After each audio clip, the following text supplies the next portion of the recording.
কাফির মুশরিকদের জন্য 3টা প্রশ্ন, মুমিনদের জন্য 4টা। আপনারা যারা, আপনাদের প্রশ্ন কয়টা? প্রশ্নপত্র ফাঁস করে দিলাম। মুমিন যারা, তাদের জন্য 4টা। কয়টা প্রশ্ন? আওয়াজ করে বলেন। 4টা প্রশ্ন আপনাদের করা হবে। প্রথম প্রশ্ন, মার রব্বু, হু ইজ ইওর লর্ড? তোমার রবের নাম কি? কি বলবে?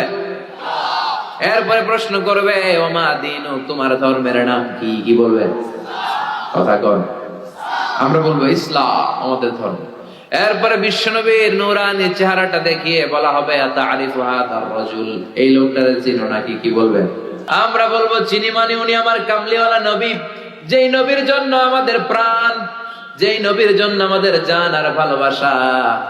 এই নবীর সব সুন্নত আমরা দুনিয়ায় মানতাম, শুধু মিষ্টি খাওয়ার সুন্নত মানি নাই। মায়ের খাওয়া যে সুন্নাত, এটাও দুনিয়ায় আমরা মেনেছি। চিল্লায় বলেন ঠিক কিনা? এই নবীর জন্য আমরা সব করতাম, সব পালন করতাম। এটা আমাদের নবী। 3টা প্রশ্নের ঝটপট উত্তর আপনি দিয়ে দিলেন। এরপরে আরেকটা প্রশ্ন করা হবে, চতুর্থ প্রশ্ন। সেটা হচ্ছে ওয়ামা ইলমুক, হোয়াটস ইউর নলেজ? এই যে 3টা প্রশ্নের উত্তর তুমি পারছো, কেমনে পারছো? শিখলা কই? নকল করে আনছো?